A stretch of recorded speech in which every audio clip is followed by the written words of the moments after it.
Hi guys, so quick bit of information before we start today's podcast. We recorded today with Stas, who is an amazing podcaster and kind of someone that talks about education.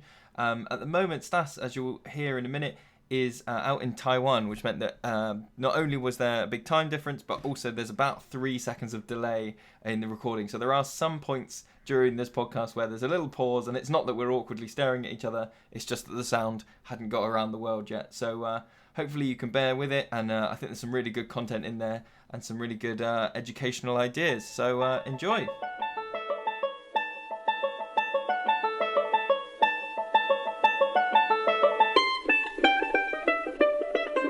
You're listening to the Forest School podcast with Lewis Ames and Gemma Southerden.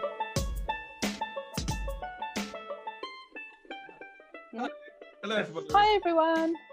We're talking across time zones today. So because Gemma is nearly 30 miles away from me, which is 30? quite fun. And is that 8 miles? No, probably What? More like 5. more. 5 miles down the road, mate. But we're also talking with Stas, who is a bit further away. Stas is in Taiwan. Hello. And Stas is the creator of the Education Bookcast, which, if you haven't heard it, is a really interesting podcast looking at all different texts about education. And Lewis and I know some other Forest School community members have listened to it on occasion. And so thank you very much for joining us today, Stas. Do you want to kind of tell us a little bit about how you started the podcast, what you do apart from the podcast, that kind of thing? Thank you very much for your introduction. I'm joining this call currently from Taiwan. So the podcast, thank you for your kind words about the podcast. Yeah, I've been doing it for around something like 4 years. I don't know, really keeping track, but that's the kind of time scale. And I'm putting out an episode about a book or an article, research article usually, about education roughly every 2 weeks over that time. I've changed a lot in the process. It's been a long process of my own understanding and development of lots of things around education. It's kind of like my own journey is got kind of in the background of that.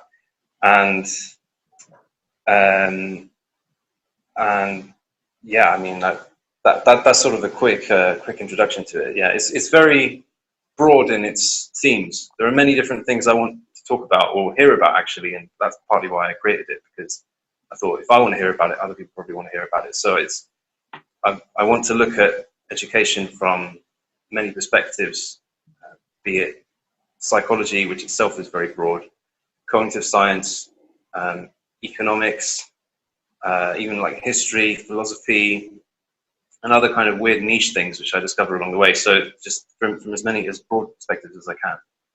It's a very honest, like you say. I think it does come across as a journey, because you're approaching kind of 100 episodes at this point, and it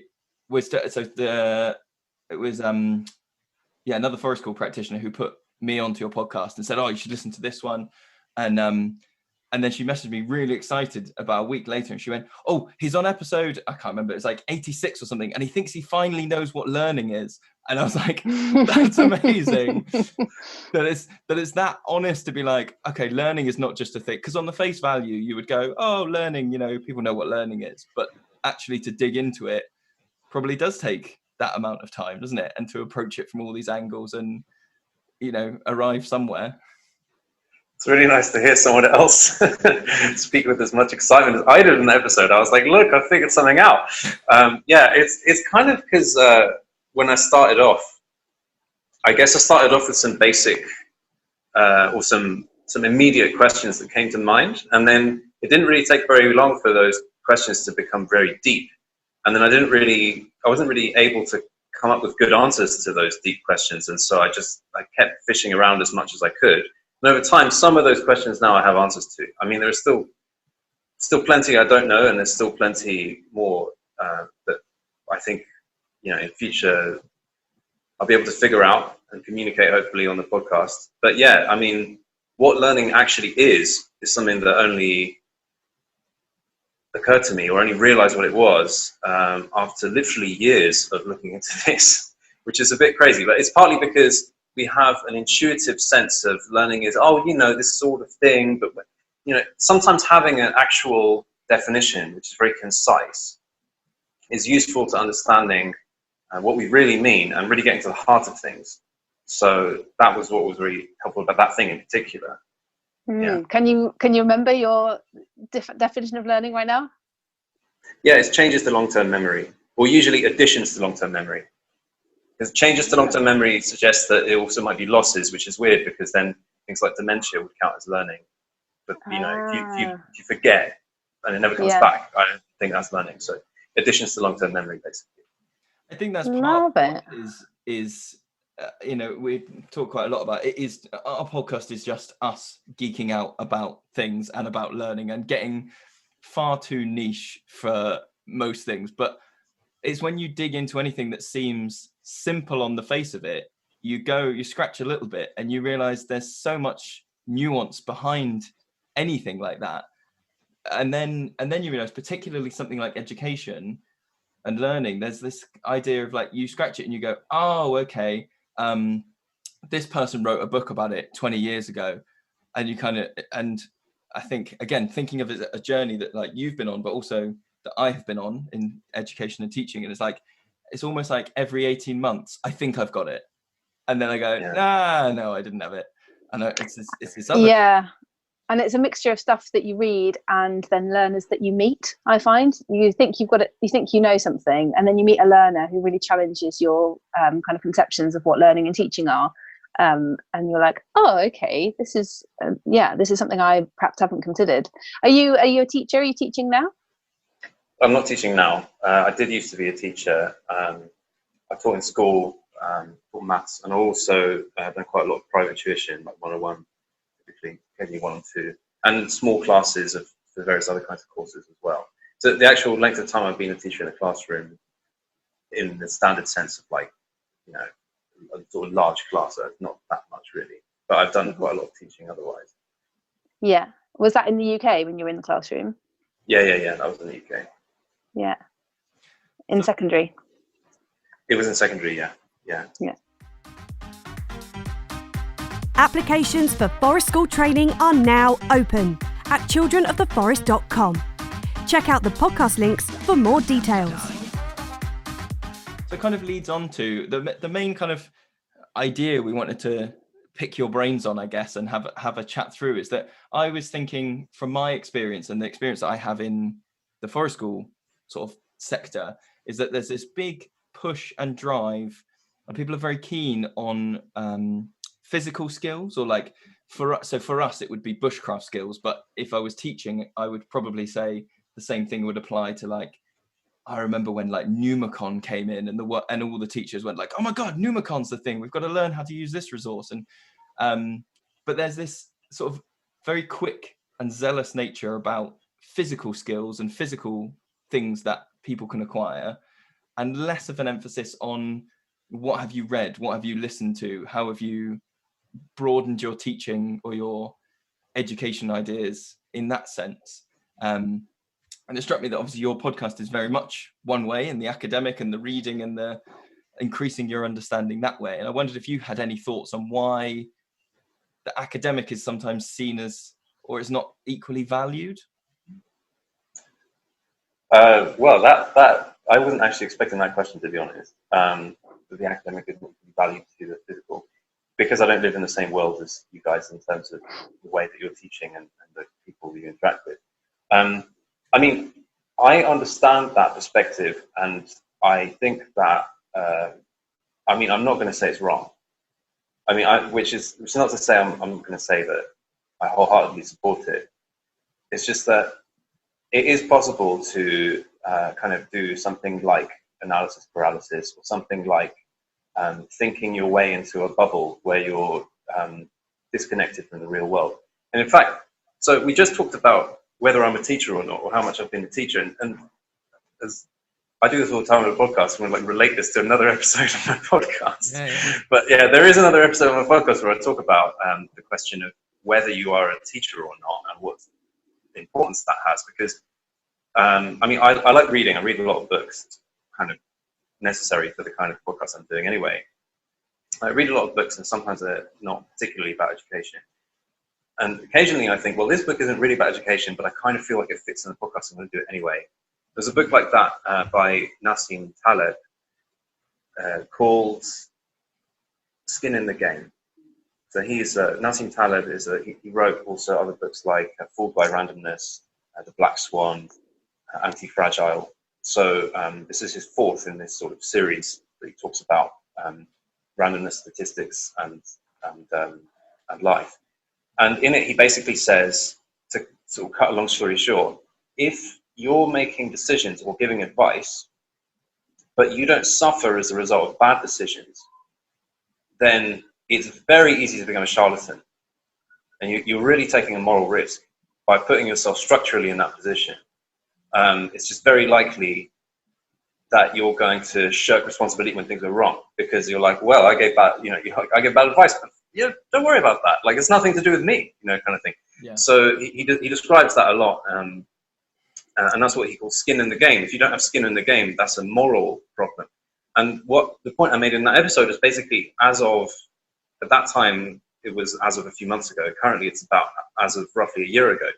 I'm not actively teaching, and I was teaching in some way for like at least 8 years until that point. And I basically was making the comment that if you don't have direct access to the reality on the ground of teaching people, you're in a risk. You have a risk, a greater risk than others, of becoming a kind of theoretical ivory tower pseudo charlatan, basically.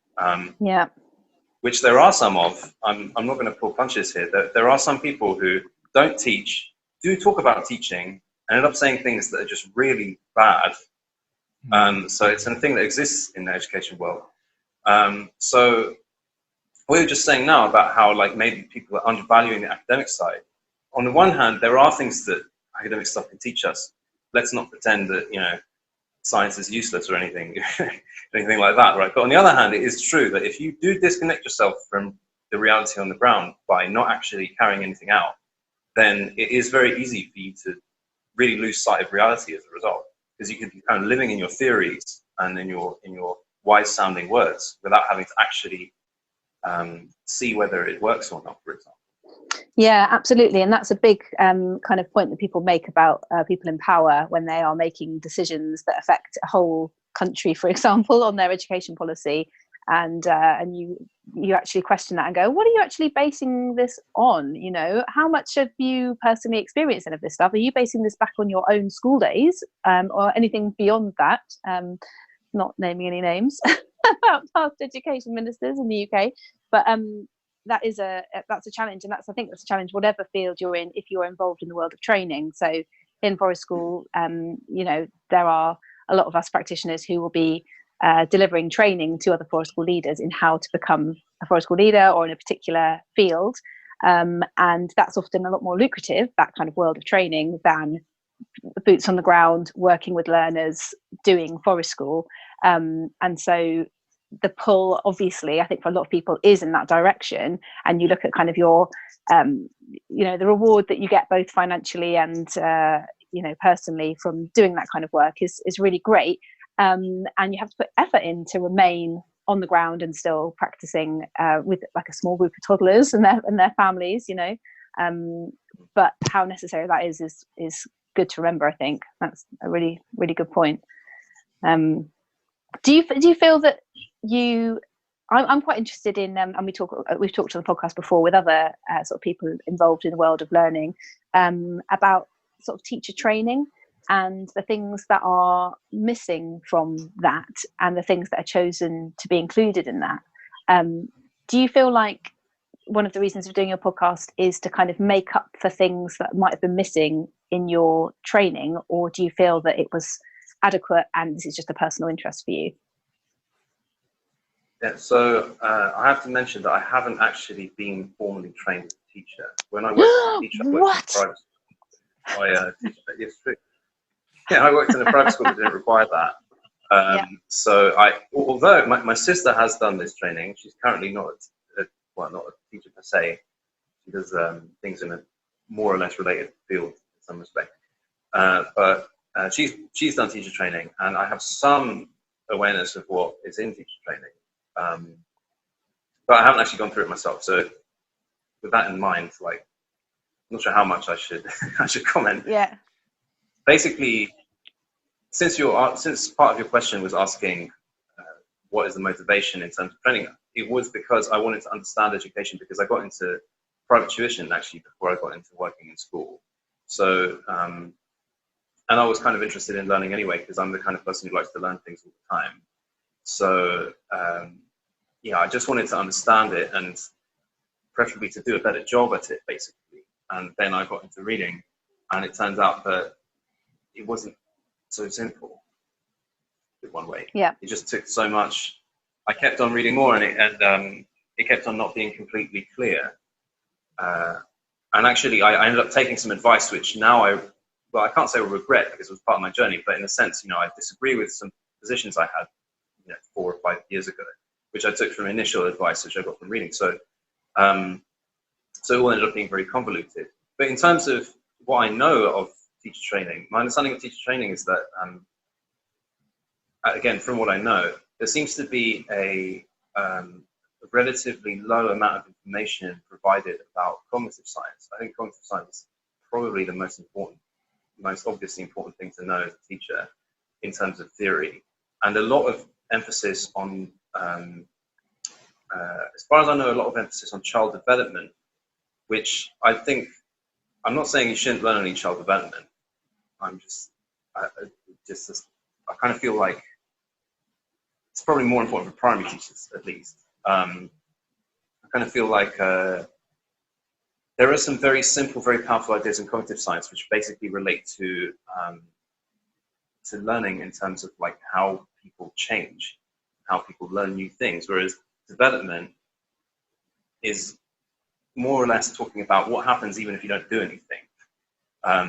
It just seems like a different perspective. But again, I mean, my level of knowledge of the syllabus, of the curriculum in these courses is pretty small. It seems to me like, also from what I hear from teachers, that they often go into school and they feel like they haven't been taught a lot of practical things. Like, for example, they haven't been taught how to manage a class, or a bunch of other things that they basically have to do in their day-to-day. And as a result, they wonder how much relevance there is in what they were taught when it comes to actually carrying out in the classroom or in school. That I can see where they're coming from. Yeah, that's kind of interesting. I would say that's my experience was the other way around. I felt that my teacher training was lots of classroom management.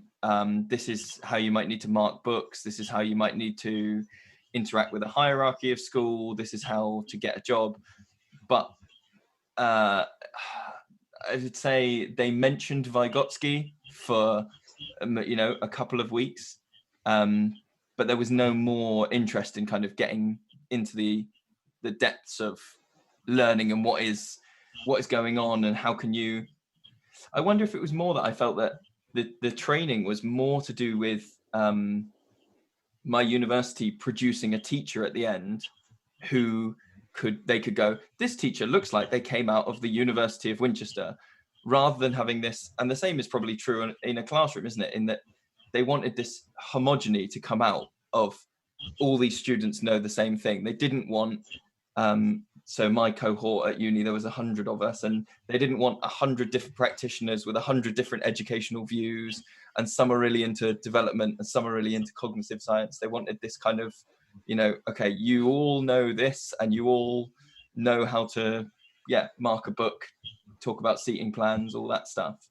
Have you ever come across someone that you think that you've kind of found it surprising that they are in education but have like a very low interest in like academic research or in better understanding education? So just first to response to the thing you were saying about your own experience. So mostly my understanding comes from talking to other people and what their experience is. Quite possible that there's a variation in this across universities in the UK. Oh, absolutely. So it might be the University of Winchester case and wherever else case is different. So that's quite possible. But and also occasionally I see posted online people saying things like, well, it wasn't practical enough, but then that could be anyone. So perhaps these things vary. In terms of, so you're asking, have I met anyone who doesn't seem to be very interested in the academic side of what learning is and how it works, etc.? In fact, I feel like the majority of people who I met when I was an actual teacher in school didn't really have a very strong interest in that. It felt like that wasn't a very big concern. It felt like that might be too far away from the day-to-day, and you have to just deal with what you have right now. That felt like it was more of the emphasis. And I felt, as a person who's naturally drawn more into that kind of direction, of being a little bit more academic or intellectual about these things, asking a lot of questions to the point that maybe would annoy other people at some stage. But honestly, but just wanting to know and just wanting to keep asking and seeing what I can find out. I didn't feel that kind of perspective was that much welcome in a sense. It's not so much that I had a lot of friction with people, but it was more that just, it was always, okay, how are we going to get through the day to day? And there's just not really very much room for philosophizing. Yeah. That's your sort of mindset. Yeah, I would say I've had a similar experience, and I'm really interested in what could be done to change that situation, because I think you're absolutely right that there might be some people who, if the conditions were right, their interest might be piqued and things like that, and it ought to be, and it would make them a better teacher, and it would make them probably more fulfilled. So in terms of workload and the type of work that people are being asked to do, if there were, in my opinion, there should be space in any kind of educator's life for that kind of learning, for that kind of reflection, to keep up to date with current research, all that kind of stuff. Because even if you have had an amazing experience in your teacher training, as you say in your podcast, stuff that you read a while ago, you're like, okay, yeah, great, this, and then you read something else and you go, oh no, actually that's challenged what I thought before, and I'm going to try it this way now. Your average teacher doesn't get the space to do that, the opportunity to do it. You have to be like super motivated if you're going to put the time in to do that. And that's kind of one of the reasons that we do our podcast as well, like yourself. We kind of read stuff knowing that we've got this dedicated time to discuss it, and if someone else is interested in it, then brilliant, that's an extra added bonus. But your average person who's involved in education may not have that time, that space, that motivation, and that, for me, that should be part of the job, that you've got that time, or whether it's a kind of incentive to do that, a bit like Lewis, you were saying at one point, weren't you, before this conversation, about nurses, for example, or people in the medical profession have to keep their training up to date. They have to re-register. They have to show that they're sort of on the ball with these kind of things. And in the education system in the UK, we don't have that. And I don't really know what the answer is. I don't know how people could be given the space and the motivation to keep learning in that way. Support the podcast today by becoming a Patreon member at childrenoftheforest.com. Check out the podcast links for more details. Well, I think one of the things that we, both your podcast and our podcast do, which is that we review and kind of summarize books and texts in ways that I like to think that we're more approachable than Spark Notes. That's the level I'm going for.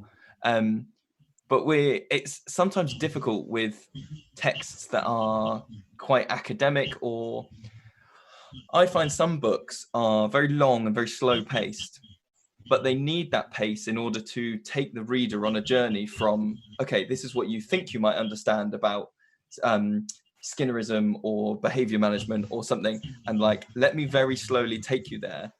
And then when we try to talk about that book and you realize you're condensing it down into such a short space, do you ever feel like sometimes you're sort of like I don't want to say taking away some of the magic, because your podcast is very good and very informative, but do you know what I mean with that kind of doing books justice when they're very long?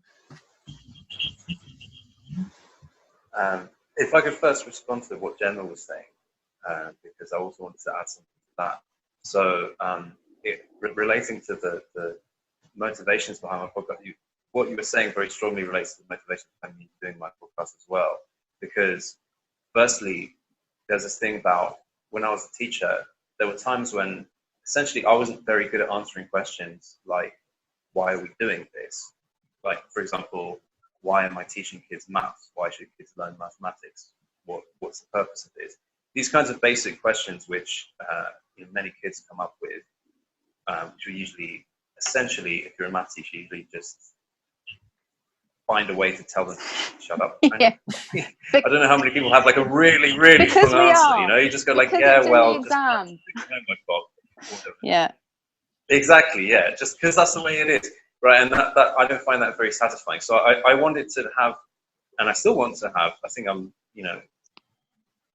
better than when I started, but I still have a way to go. I still want to have answers to those questions, which I can believe strongly enough that if someone asks me, I can be like, well, here's the reason. Or, I mean, it doesn't matter if I believe them or not. It matters the fact that I'm convinced because I've got good evidence. So it could be, no, actually, this is rubbish. You should go outside and play.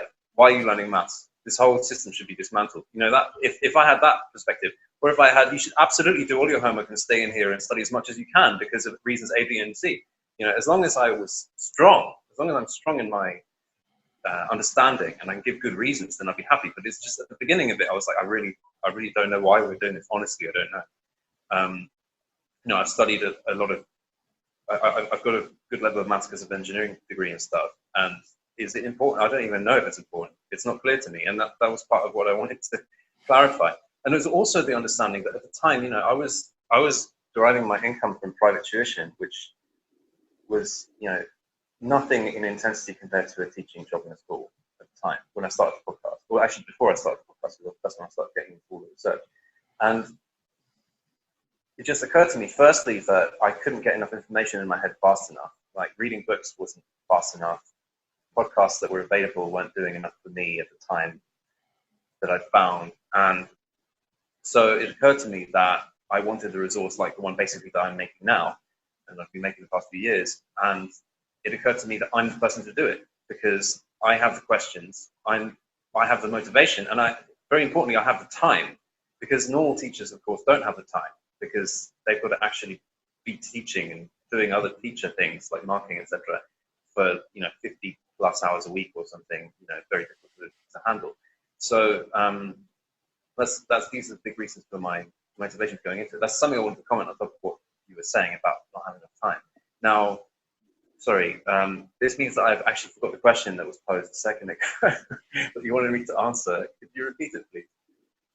I was just kind of musing on the idea that sometimes, so we both review books and try and condense them down, but sometimes books need to be longer in order to take you on a journey slowly.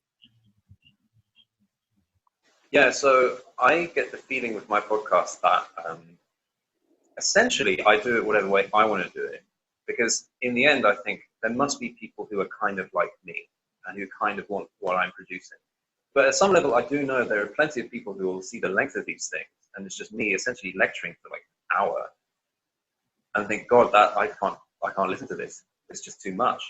And it doesn't worry me. I'm not trying to become a superstar and have 10 or like 100 million followers. It's just, if it's going to be helpful to people who are interested enough and sort of thoughtful and patient enough for this, then great.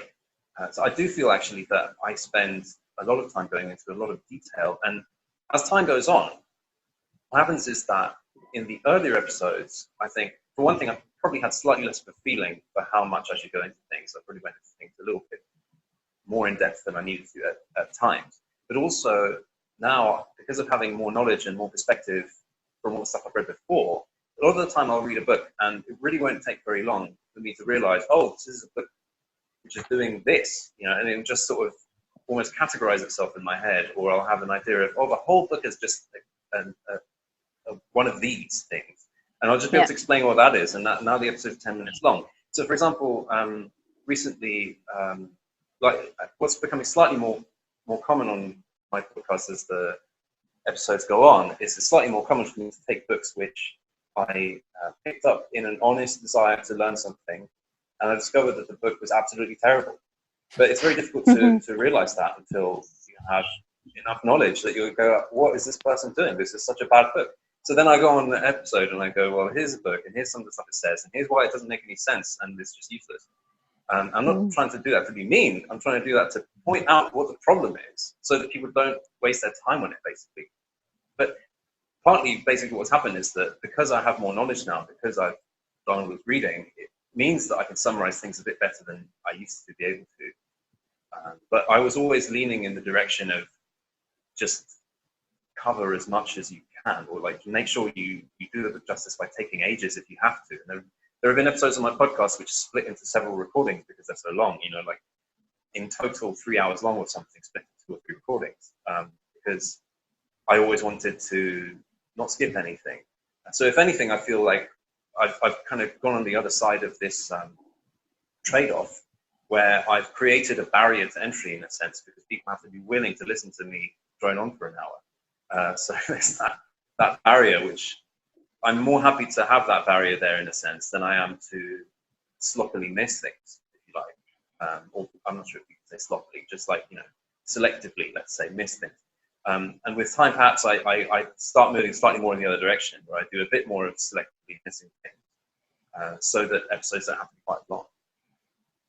I think that's one of my, if I can just fanboy for a minute, one of my favorite episodes. I can't remember where I was walking, but it was, I can't remember the book now, but it was all about this book that you were reviewing, and they had said, there are 6 variables that can influence a classroom. And they didn't mention what the variables were. And then they went, and also could be other variables as well. And it was just pure joy to be walking along, listening to you.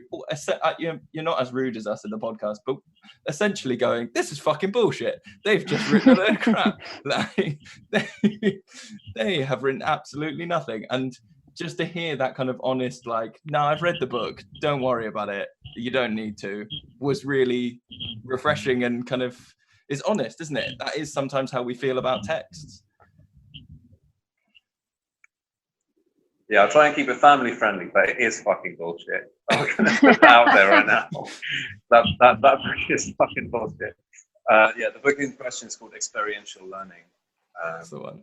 3rd edition. I was surprised it was 3rd edition. I was like, it's 3rd edition? Like, who read the first 2 editions? But anyway, but yeah, apparently people do read it. So some people, I mean, I'm not going to blame the people for reading it for being stupid either. I'm not going to say, like, who are these stupid readers? I'm going to be like, who are these readers who obviously don't know any better?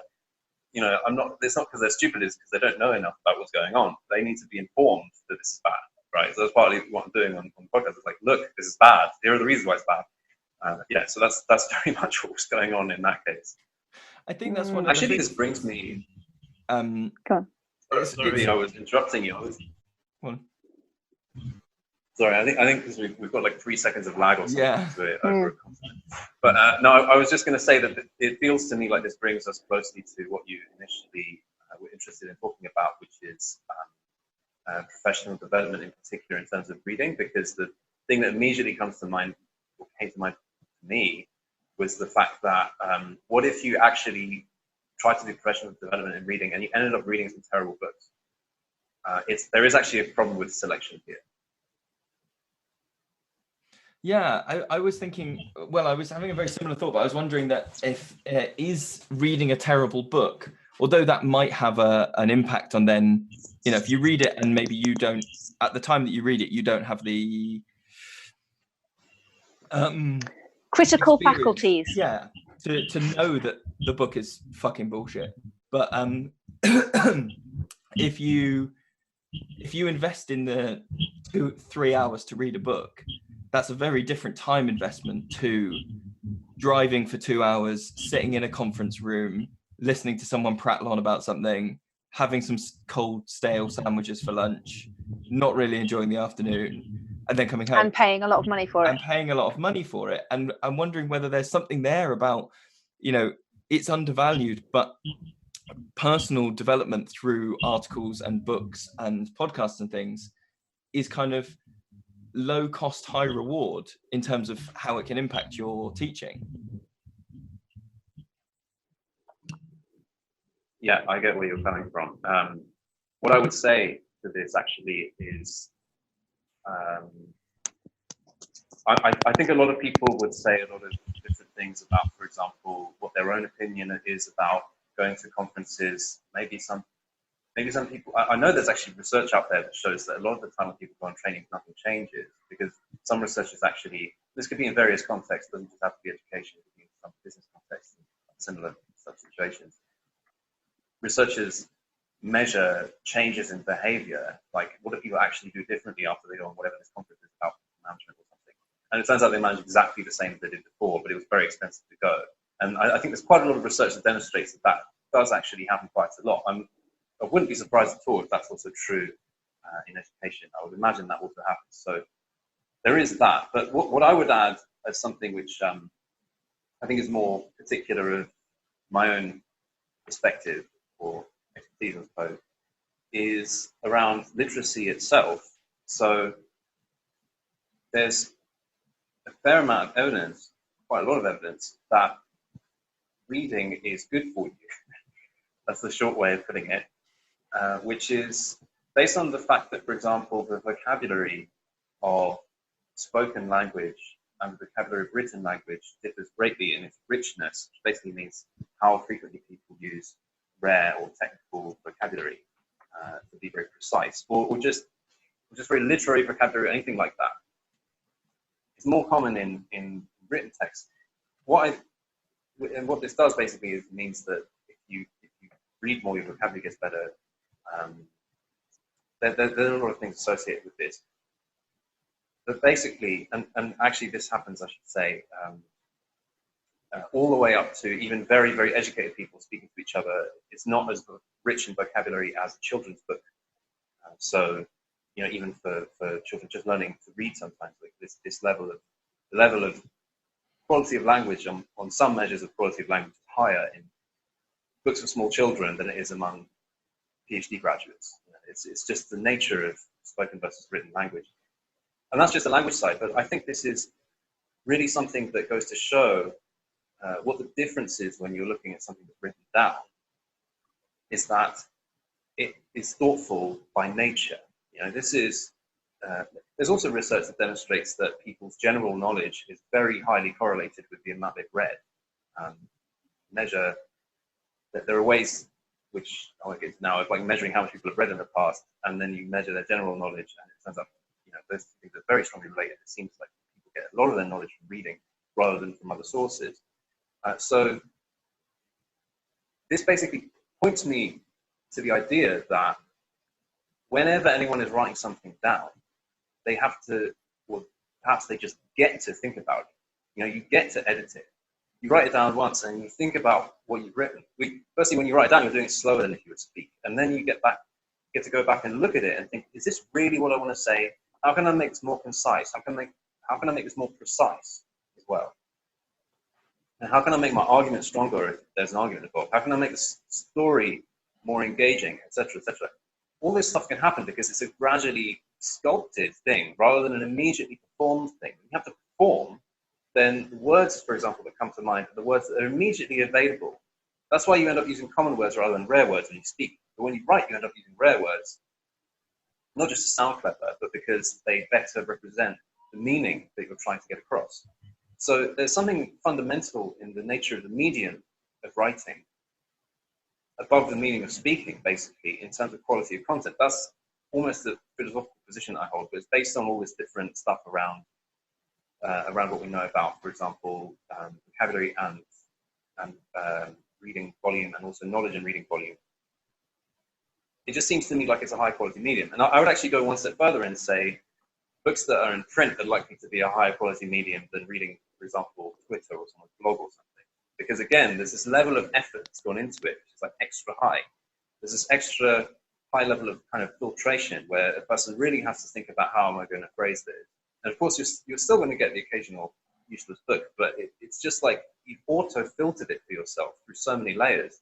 It goes even further. In education, perhaps it's not the best field to talk about age of books because stuff changes quickly. But in a lot of other fields, when you read old books, then there's an extra layer of filtration, like evolutionary filtration. If somebody wrote a book 200 years ago and we're still reading it now, probably means that book's good. Otherwise, nobody would know that book exists. Like, why would anyone read it?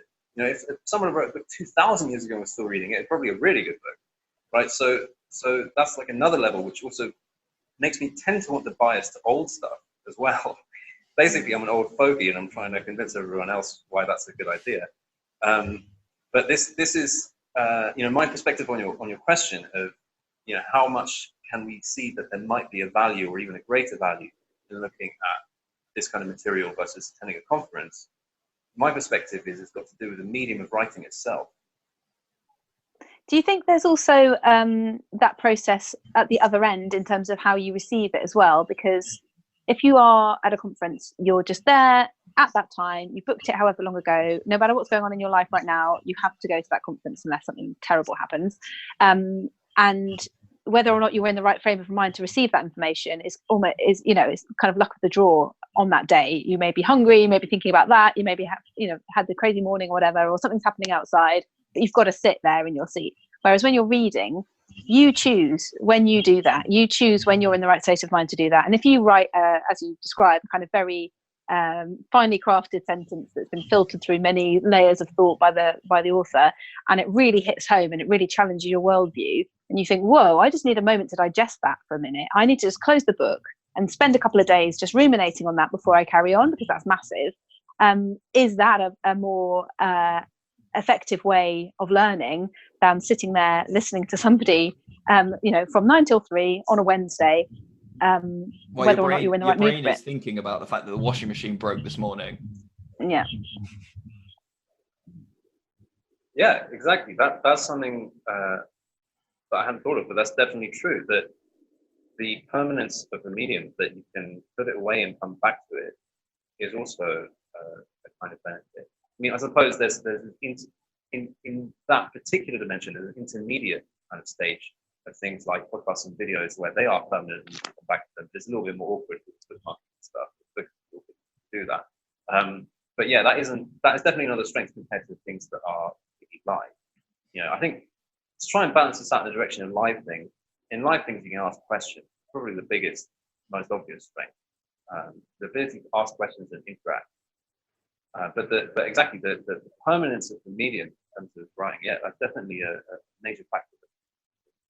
Look at it whenever you need to. I wonder if there's something that's kind of something that, like it or not, that conferences and that kind of training also carry with it normally some sort of accreditation, that you can put that on a list somewhere and say the person X has done Y, or you've got badges in Green School and Autism Awareness Plus level 4, and like you say, you might have just sat through and kind of dozed off during some of that lecture, but you get an accreditation out of it, compared to you could be doing the most in-depth research at home privately, reading some really interesting texts, but it's harder to show the world that you have achieved this, or that you are considerate in this way. That's a really important question. This this concept has a name in the literature on the economics of education. It's called signaling versus human capital. The human capital is the idea that when you go to a conference, for example, then it changes who you are as a person. It's like you become better at something. And then and that's why people go. That's why people pay. This is the explanatory reason behind it. And signaling theory, the signaling factor, says that the real reason you go is to put on a badge that says, I now have Shuffy badge number 7, so can I get a raise, please? And that's the reason you go. Now, probably if both of those things are at work, it's unlikely that one of them completely dominates. And economists of education actually argue about how much each one, how big each one is. So there's a guy recently who put out a book called The Case Against Education, where the core of this, or one of the main tenets of his argument, is that basically signaling is really big, but mostly the reason why people go to school and university and everything so that they get grades, and then the grades give you, put you ahead of people in terms of getting a job, and then you never use your skills. That's his argument. He backs it up with some data. There are other people who argue the other way, that say, actually what you learn in school is really important, and they use other data. So it's not like this whole thing is completely cleared up, and it's something I'm looking into and being a bit frustrated because everyone's got a different opinion. And it's unlike some things, most things are contentious, but occasional things are not contentious. This is one of many contentious things, like how much does education actually, now my words for it is how much is it real or authentic versus bullshit. That's bullshit is a word I'd like to use, even though I try to be family friendly, because I feel like it has a more definite meaning other than just being a swear word. What I mean is that if you're going to go to a conference or something, sit through it and not pay any attention, and then only do it because you get some sort of, badge at the end, and then show off your badge to people for whatever reason, be it status, be it getting a promotion or a raise or something, or just be it because your boss said you had to and you're just fulfilling this requirement of having to do it. Any of those reasons, and this behavior I would consider to be, my word for it would be bullshit. Now, what I consider to be authentic is if you go and learn something because you want to know that thing. And I have a very strong personal value here that I am, like, bullshit is my nemesis, and I really like doing authentic learning. And I'm talking a lot personally here as well. This is partly why, I don't even have any accreditations of any kind in teaching or psychology or any related field, but I'm in this field anyway because I'm really trying to figure out, because I really want to know myself. And I don't care about badges. I just care about knowing. So, that's what I'm doing with this. But it's certainly a force within the kind of economics of how education and training of any kind work.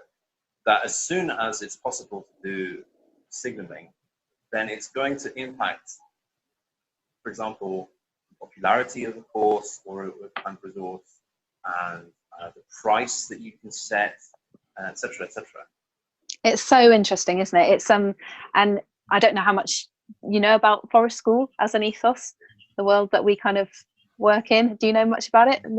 I think you mentioned in the last podcast you're reading some Peter Gray's work. So imagine Peter Gray, but in the woods. That's us.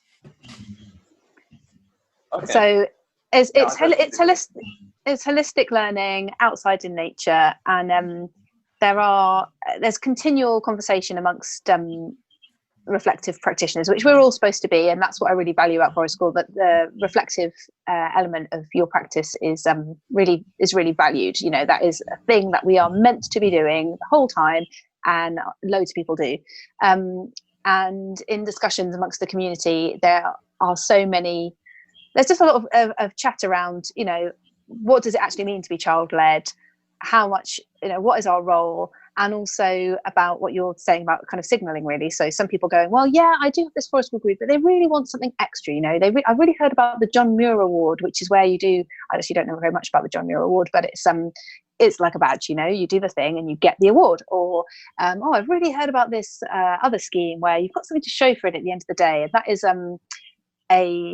it's an issue, isn't it? It's an interesting issue within Forest School, and that kind of the pull in both directions, and whether it's best for learners, whether it helps the educator. I find it really fascinating. It's a bit of intrinsic and external motivation, isn't it? But applied to the teachers rather than just applying it to the children. It's applying it upwards and going, okay, how are we motivating teachers to learn? Is it intrinsic motivation, or are they being motivated by badges? I think there's another bit though that's like, as we were talking about the courses, I was thinking, what's the course's motivations for existing versus something like a podcast or a book. And as we mentioned, Peter Gray's, it's a kind of like, you can read Peter Gray's book, and his book in some ways says you are not particularly needed. Children will self-learn, children will self-motivate, all this kind of stuff.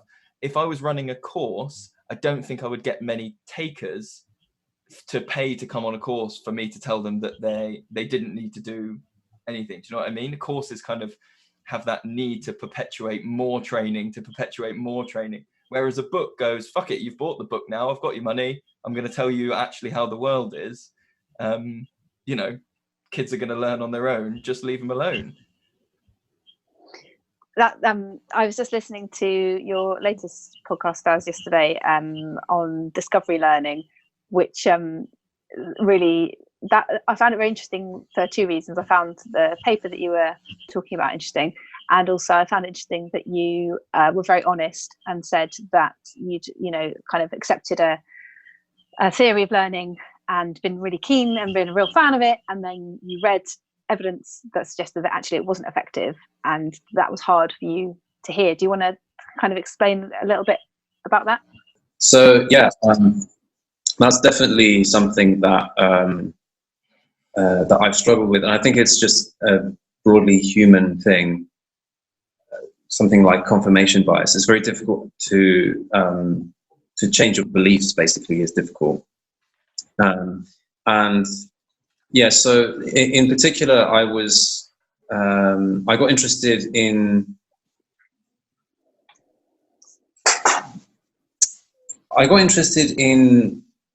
I suppose broadly you could call it progressive education. The trouble with progressive education as a label is that it has many meanings.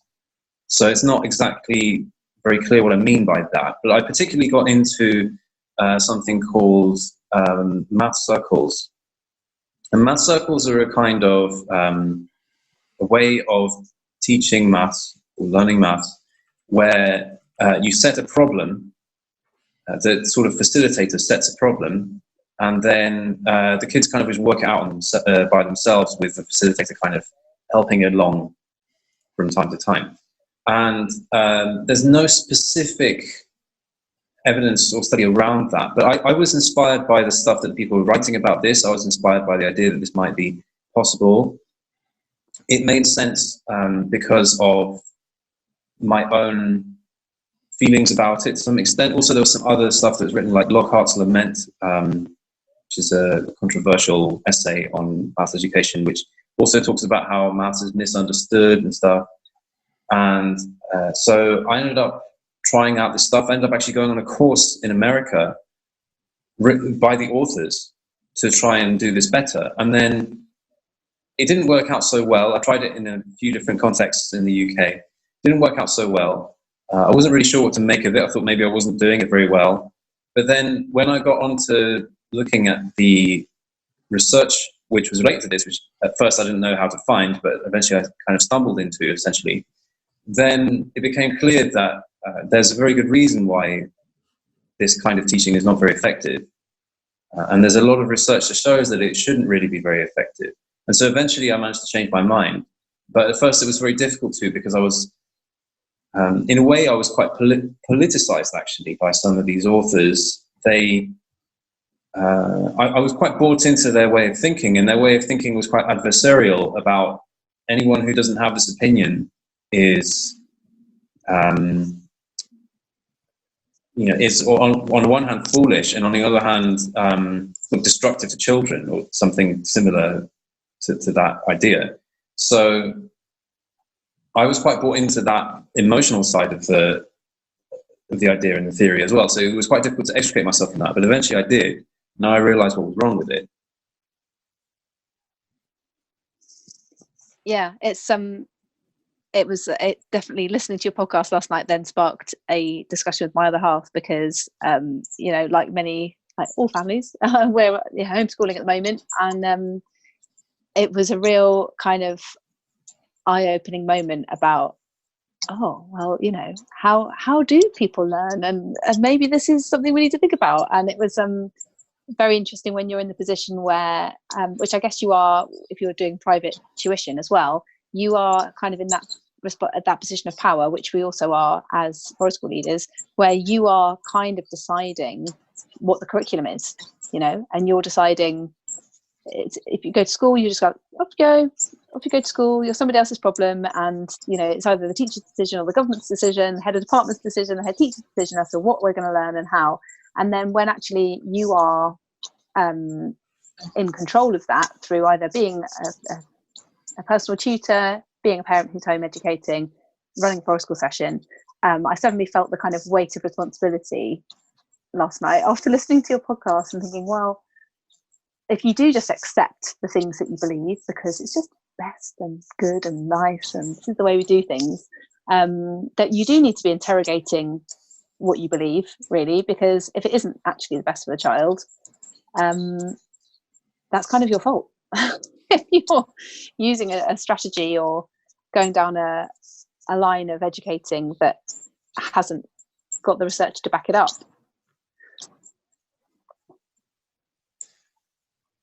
One thing I would like to add is an idea I've had since quite a while ago. Can you still hear me? Yeah. Yeah.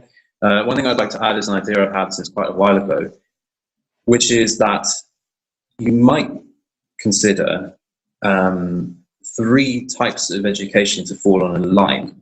Now, should always be wary of people talking about things living on one dimension, but for the sake of argument, it seems like you could put traditional education on one end of a line, unschooling on the other end of the line, so a bit like what Peter Gray does, and progressive education in the middle. Now, again, you have to be wary of thinking of one dimension, but broadly speaking, my idea of this is that you could think of traditional schooling as being something where you remove autonomy and you add high amounts of direction. And then in unschooling situations, then you remove direction and you add full autonomy. And then progressive school is kind of like, you don't have that much autonomy because you're in school, which is a kind of place where you're forced to be. You don't have freedom to move outside of a room that you're in, etc. You have to be within your class, you have to be with this teacher, etc., etc. So there are many limits placed there. So it's not fully free like it would be in unschooling, but also it's not directed, because the idea of progressive education is to reduce the direction, as opposed to traditional education, which is to have high levels of direction, high levels of, do this, now do this, this is how this works. I'm going to tell you the answers. This is how it works. So since quite a long time ago, and I think this is, I still think this is basically true. I feel like the ends of this are both sound, and it's the middle that's bad. Which, a lot of the time people say, why don't we just take the middle option? Why don't we just take the average, because the average is going to have the best of both worlds. My feeling is the average actually has the worst of both worlds. The weakness of traditional education is that children are not free. Right, that's its weakness. People criticize it for that day and night. You can find plenty of people who are willing to say, oh, we're being terrible to children because we're locking them up. Right? But if you do traditional education with high levels of direction, you're actually also exposing them to high quality information and structured knowledge in a way that they're actually going to be able to absorb it well and quickly and effectively, and basically that's good, right? At the cost of reduction in freedom, right, and less autonomy, right? And on the other side, with unschooling, you don't, direct children in a way, so you don't know what they're going to learn. Also, for some things, they're not going to be able to learn very quickly that way, right? But on the other hand, because they've got high amounts of autonomy, that's all got its own benefits, basically, right? Which I'm sure you can talk about more than I can, because you have so much experience of it, right? When you're in the middle of this distribution with progressive schooling, I feel like you end up with locked up children who don't learn anything. It's like the worst possible case, right?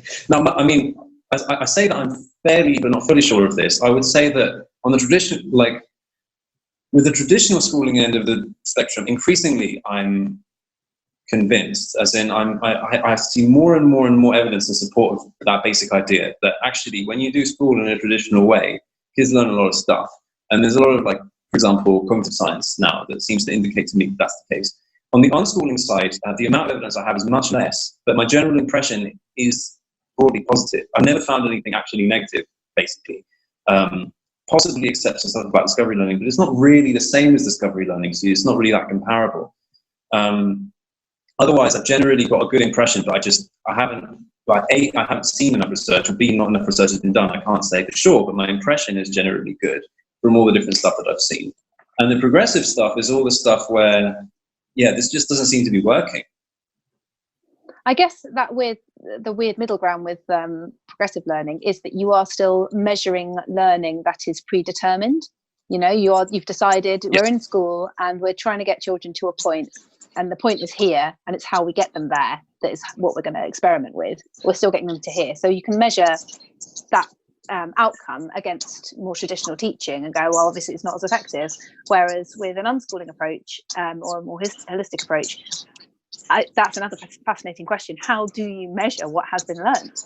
Because the breadth of learning is so much wider. You've got all the kind of social and emotional stuff going on. You've got, like the learning that can happen in a forest school session. Again, we're reflective in terms of both generally in our practice, but also session by session, we will reflect on the session and go, okay, so what actually happened there, and what was happening for that learner, and what development have they made there, and what steps might we take next time to encourage learning in a certain direction.